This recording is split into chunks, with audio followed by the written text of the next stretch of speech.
talk about how to sew a buttonhole on your Bernette b05 crafter. First up is to make sure that you have stitch selected the buttonhole stitch over here on the bottom knob. You want your stitch length to be between 0 and 1, and then the width is up to your preference. I recommend playing around with these settings on a piece of scrap fabric to figure out the exact buttonhole you want for your garment. Then we need to install the button in the buttonhole foot like so. So slide that lever all the way up and then snug it down on your button. This helps the foot know how far to move in order to make a buttonhole that is the appropriate size. To install this foot on our machine, we simply hit the release lever on our regular presser foot, slide it up under here so that bar is aligned with the foot, lower down to click into place, and then raise again. I then like to thread my top thread through the foot so that I can hold it off to one side while I am making my buttonhole.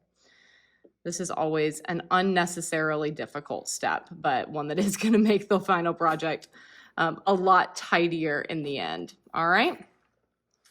I have sewn a little bit of fabric to kind of look like a placket on a project, and we can slide that right underneath our foot like so. Make sure you leave yourself enough space behind the foot for the buttonhole. That is a mistake that I've already made, and I would love to spare it from you. All right.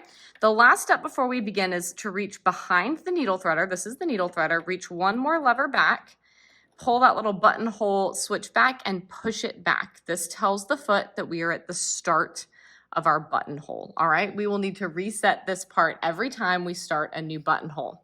Then simply begin stitching. Your machine will go up as far as the button. It will turn around and come back. And when it reaches the bottom, it'll take a couple extra stitches. You can bring your needle to the top and release it from under the machine. And just like that, you have a lovely buttonhole. You'll trim up your threads, trim open this section, and you will find, if I reach back here and grab my button, that it is exactly the right size for the button we had installed on the foot. Congratulations, Rockstar, you just sewed a button.